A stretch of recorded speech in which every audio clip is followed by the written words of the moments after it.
بسم اللہ الرحمن الرحیم اللہم صلی علی محمد و آلہ و اطرتہ بعدد کل معلوم لک۔ سامعین محتشم، ہماری آج کی گفتگو اس ٹاپک پر ہے کہ نمازی کے آگے سے گزرنے کا حکم کیا ہے۔ کس حد تک انسان نمازی کے آگے سے گزر سکتا ہے، اور کیا نمازی کے سامنے سے گزرنے سے نمازی کی نماز میں کوئی خلل واقع ہوتا ہے، اور کیا نمازی کے سامنے سے گزرنے والا بندہ گناہ گار ہوتا ہے۔ یہ ساری باتیں آج ہم اس گفتگو میں جانیں گے۔ سب سے پہلے مختصر انداز میں اتنی بات سمجھ لیں کہ نمازی کے سامنے سے گزرنے کی وجہ سے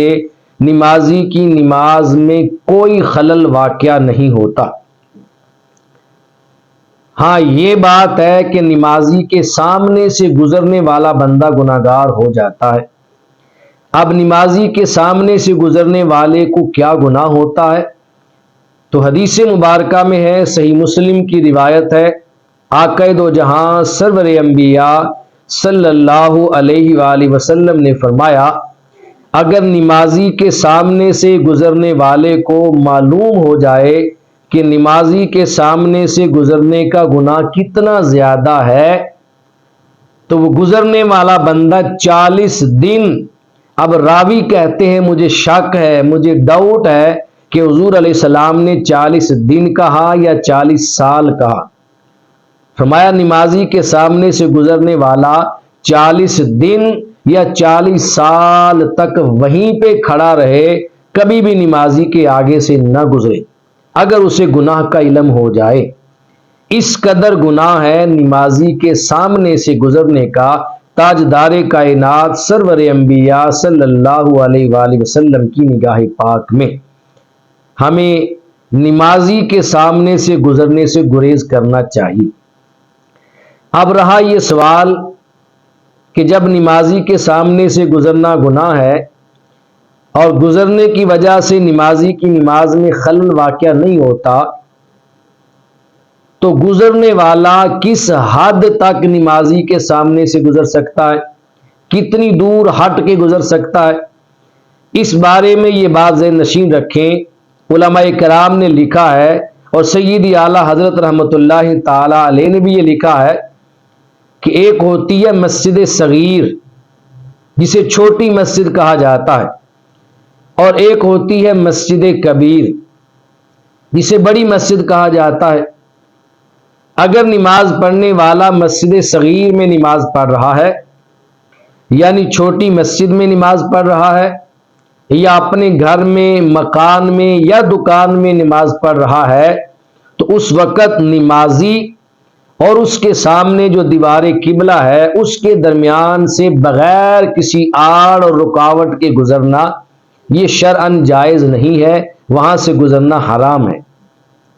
اور اگر نمازی چھوٹی مسجد میں یا گھر میں یا کسی دکان میں یا مکان میں نماز پڑھ رہا ہو، اس کے سجدہ گاہ سے آگے کو رکاوٹ بنا لی جائے، کوئی آڑ بنا لی جائے، کوئی سترہ رکھ دیا جائے اور پھر اس سے آگے سے بندہ گزر جائے، تو وہاں سے گزرنا جائز ہے۔ اب رہی بات بڑی مسجد کی، اگر بندہ بڑی مسجد میں نماز پڑھ رہا ہے یا کھلے میدان میں وسیع جگہ پر صحرا میں نماز ادا کی جا رہی ہے، تو اس صورت میں جہاں پر نمازی کی پیشانی حالت سجدہ میں زمین پر لگتی ہے، کی نگاہ اپنی سجدہ گاہ پر رہنی چاہیے۔ جب نگاہ کو اپنی سجدہ گاہ پہ رکھے گا، یعنی پیشانی کے لگنے والی جگہ پر جب بندے کی نگاہ جم جائے گی، تو نگاہ جمنے کے بعد تھوڑا سا آگے بھی نگاہ پڑ جاتی ہے۔ تو فقہائے کرام فرماتے ہیں جب بندہ حالت نماز میں اپنی دونوں آنکھوں کو، اپنی نگاہ کو اپنی پیشانی کے لگنے والی جگہ پر جما کے رکھے اور تھوڑا سا آگے بھی نظر آ جائے، تو جہاں تک نظر آتا ہے وہاں سے لے کر نمازی کے قدموں کے درمیان جو جگہ ہے، اس درمیان سے گزرنا شرعاً جائز نہیں ہے، منع ہے، اور یہاں سے گزرنا حرام ہے۔ یہاں سے گزرنے والا بندہ گناہگار ہوگا۔ اب نمازی جب حالت نماز میں اپنی نگاہ کو اپنی پیشانی کے لگنے والی جگہ پہ رکھتا ہے تو یہ اندازہ کیسے کریں گے کہ جب نگاہ پیشانی والی جگہ پہ جم جائے تو کتنا آگے تک نگاہ جا سکتی ہے؟ اس بارے میں علماء کرام نے فرمایا کہ جب بندہ حالت نماز میں ہو اور بڑی مسجد میں نماز پڑھ رہا ہو یا صحرا میں، کھلے میدان میں، وسیع جگہ پر نماز پڑھ رہا ہو تو اس وقت جہاں نمازی کی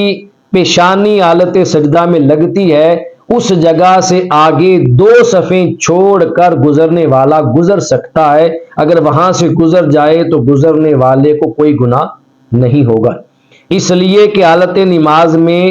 نمازی کی نگاہ اتنی دور تک نہیں جاتی۔ جب نگاہ اتنی دور تک نہیں جائے گی تو نمازی کی نماز میں خلل واقع نہیں ہوگا، نمازی کا دھیان نہیں بٹے گا۔ جب نمازی کا دھیان نہیں بٹے گا، نمازی کو گزرنے والے کا علم نہیں ہوگا تو گزرنے والا گزر کے جائے چاہے آئے اس کی نماز میں خلل واقع نہیں ہوگا۔ خلل تب واقع ہوتا ہے کہ نمازی کے پاؤں سے لے کر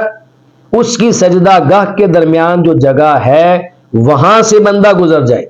آسان الفاظ میں سمجھ لیں، جس صف میں نماز پڑھی جا رہی ہے اس صف کے اندر سے گزرنے والا بندہ گناہگار ہے۔ اللہ تبارک و تعالی ہمیں صحیح معنوں میں دین مسائل کو، دین اسلام کو سمجھنے کی، اس کے مسائل کو سمجھ کر عمل پیرا ہونے کی اور امت مصطفیٰ صلی اللہ علیہ وسلم کی اصلاح کی خاطر یہ مسائل دینیہ حضور کی ساری امت تک اور گھر گھر پہنچانے کی توفیق اور سعادت نصیب فرمائے۔